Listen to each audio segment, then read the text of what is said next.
सभी बच्चों को नमस्कार और मेरे channel A for Apple Hindi classes and Hindi stories में आपका स्वागत है प्यारे बच्चों।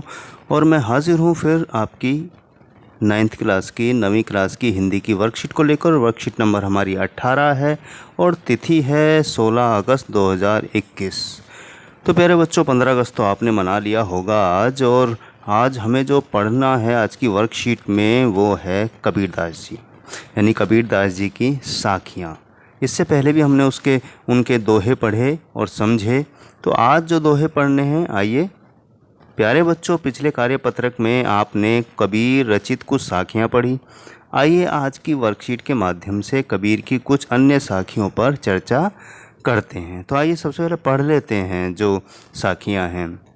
हस्ती चढ़िए ज्ञान को सहज दुली चाडारी, स्वान रूप संसार है भूकन दे झक मारी। पखा पखी के कारणे सब जग रहा भुलान, निरपक होई के हरि भजे सोई संत सुजान।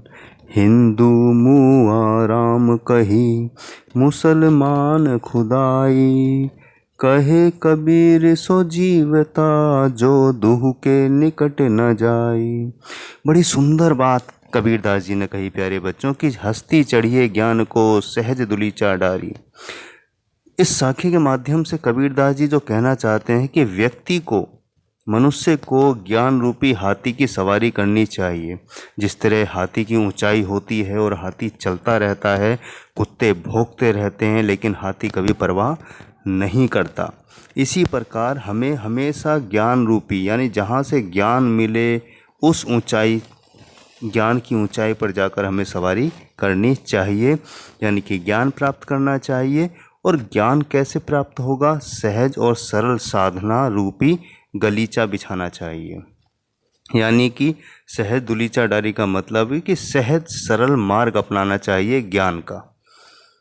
आगे वो कहते हैं कि स्वान रूप संसार है भूकंदे झकमारी, कि उन्होंने संसार की तुलना कुत्ते से की है। स्वान मतलब कुत्ता, जो ऊपर भौंकते रहेंगे, जिसे अनदेखा करते हमें चलते रहना चाहिए, और एक दिन वे स्वयं ही झक मारकर, यानी कि दुखी होकर, बोर होकर, अपना समय बर्बाद कर चुप हो जाएंगे। तो हमें जो हासिल करना है उसकी तरफ हमें बढ़ते रहना चाहिए। दूसरा है कि पखा पखी के कारणे सब जग रहा भुलान, निरपक होई के हरि भजे सोई संत सुजान। अब इसमें कबीरदास जी कहते हैं कि पक्ष और विपक्ष के कारण, कि हम लोगों ने जो भेद पैदा किए हैं कि भाई तू हिंदू है, तू मुसलमान है, कि पक्ष विपक्ष अर्थात सही क्या है और गलत क्या है, इसी के असमंजस में, यानी इसी की दुविधा के कारण सारा संसार आपस में लड़ रहा है। आप देखते ही हैं कहीं हिंदू मुसलमान में झगड़ा होता है, तो कहीं जात पात को लेकर झगड़ा हो जाता है, और पूरी दुनिया लड़ रही है। विदेशों में काला और गोरा को लेकर झगड़ा हो जाता है, ईसाइयों में 2 तरह के ईसाई होते हैं, उनमें झगड़ा होता है। तो कबीरदास जी यही कहते हैं कि ये पक्ष विपक्ष यानी भेदभाव के कारण ही सारा संसार आपस में लड़ रहा है, और भूल भुलैया में पड़कर ईश्वर को, यानी भगवान को, अल्लाह को भूल गया है।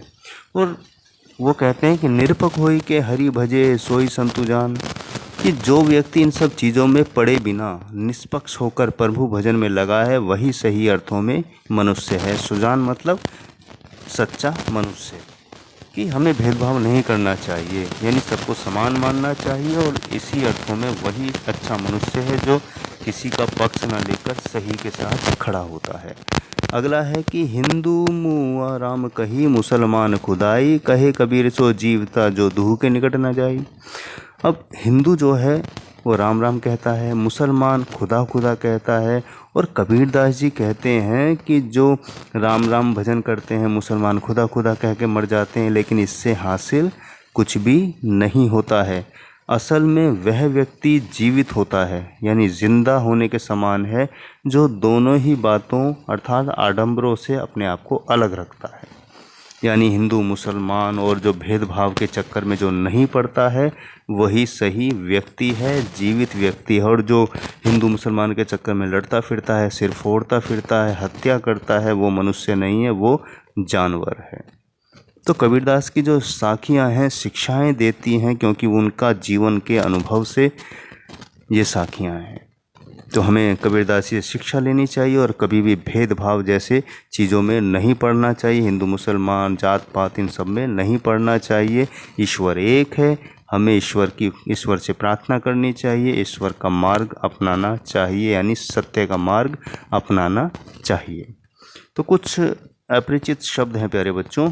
हस्ती का मतलब हाथी है, स्वान का मतलब कुत्ता है, दुलीचा यानी बैठने के लिए छोटा कपड़ा, कालीन, भूकन भोगना होता है, झक माने मछली होती है, पखा पखी पक्ष विपक्ष होता है, कारने मतलब कारण रीज़न होता है, सुजान मतलब होशियार या चतुर या सज्जन व्यक्ति। तो इसके आधार पर कुछ प्रश्न है प्यारे बच्चों, आइए उन प्रश्नों को भी हम हल कर लेते हैं। पहला हमारा प्रश्न है कि हस्ती चढ़िए ज्ञान को से क्या तात्पर्य है। तो इसका उत्तर हमारा जो है खा है। दूसरा है सह दुलीचा किसका प्रतीक है, सरलता और सहजता का। तीसरा हमारा है कि यहाँ झक मारना से क्या तात्पर्य है। झक मारने का मतलब होता है प्यारे बच्चों समय बर्बाद करना। तो यहाँ हमने 3 उत्तर देखे हैं, यानी पहले प्रश्न का उत्तर है खा, दूसरे प्रश्न का उत्तर है घा और तीसरे प्रश्न का उत्तर है गा। अब चौथा जो हमारा प्रश्न है कि यहाँ पखा पखी से क्या अभिप्राय है। तो बच्चों पखा पखी से अभिप्राय पक्ष और विपक्ष होता है। तो चौथे प्रश्न का उत्तर यहाँ पखा पखी से क्या अभिप्राय है, तो उत्तर है पखा पखी का अर्थ है पक्ष विपक्ष। कबीर के अनुसार जो भेदभाव के चक्कर में पड़ता है या पक्ष विपक्ष में उलझा रहता है। तो पखा पखी एक देसी शब्द है, इसको सही शब्द पक्ष और विपक्ष होता है। प्रश्न 5 है कि दुहु के निकट न जाई से क्या तात्पर्य है। तो उत्तर है दुहु मतलब होता है दो, के निकट न जाई का अर्थ है या अभिप्राय यह है कि जो राम और खुदा के भेद में कभी नहीं पड़ता है, जो निष्पक्ष रहकर सही का साथ देता है। इसलिए कबीर कहते हैं कि जो भेदभाव करते हैं ऐसे लोगों से दूर रहना चाहिए। वो सलाह देते हैं कि जो जात पात धर्म में उलझे रहते हैं इन दोनों के निकट नहीं जाना चाहिए, दूर रहना चाहिए।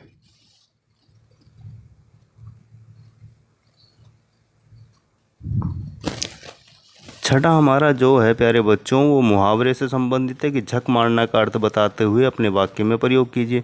तो झक मारना का अर्थ होता है व्यर्थ में अपना समय बर्बाद करना। इसका वाक्य प्रयोग है कि राहुल के साथ झक मारने से अच्छा है तुम अपना कार्य खुद कर लो। तो झक मारना समय बर्बाद करना है।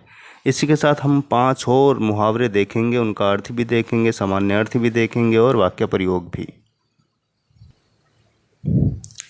अन्य जो मुहावरे हैं कलेजा ठंडा होना, सामान्य अर्थ है दिल का ठंडा होना, लेकिन इसका खास जो अर्थ है वह सुख संतोष मिलना।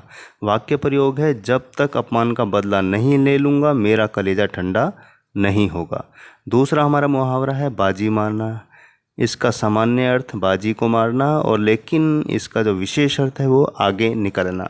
तो आखिर समय पर थोड़ा ज़्यादा दम लगाकर विजय ने रेस में बाजी मार ली। तो यहाँ हमने 2 मुहावरे देखे हैं, 2 और देखते हैं, टोटल हमें 5 करने हैं। ये देखिए 4 चांद लगाना, 4 चांद की आकृति बना के लगाना, लेकिन विशेष अर्थ है चौगुनी शोभा देना। स्वतंत्रता दिवस के अवसर पर बालकों के अभिनय ने कार्यक्रम की शोभा में 4 चांद या 4 गुना बढ़ा दी। और देख लेते हैं प्यारे बच्चों, हाथ मलना, हाथ को रगड़ना, विशेष अर्थ है पछताना। जो लोग समय पर काम नहीं करते वो समय निकल जाने पर हाथ मलते रह जाते हैं। अगला हमारा है सिर आंखों पर बैठाना। सिर को आंखों पर बैठाना नॉर्मल अर्थ है, सामान्य है, लेकिन विशेष अर्थ है बहुत आदर सत्कार करना। रमेश जब से बड़ा अधिकारी बना है लोग उसे सर आंखों पर बिठा रहे हैं। प्यारे बच्चों, उम्मीद करता हूँ, आशा करता हूँ कबीरदास की साखियाँ आपको समझ आई होगी। जो प्रश्न उत्तर वर्कशीट में दिए गए वो भी आपको समझ आ गए होंगे। मकसद केवल इतना है कि जो वर्कशीट है जो खास बातें हैं वर्कशीट की वो आपको समझ आ जाएं। और जहाँ तक प्रश्न उत्तर का सवाल है तो वो मैंने एक आईडी के तौर पर लिख दिए हैं, आप उनसे आइडिया लेकर अपने शब्दों में लिखें, इससे आपकी लेखन कला सुधर जाएगी। तो इसी के साथ मैं लेता हूं प्यारे बच्चों विदा, मिलूंगा अगली वर्कशीट के समाधान के साथ। तब तक के लिए शुभकामनाएं। मास्क लगाकर ही बाहर निकलें, भीड़ भाड़ में जाने से बचें, 2 गज की दूरी का ध्यान रखें, समय समय पर हाथ धोते रहें और घर का खाना खाएं, स्वस्थ रहें।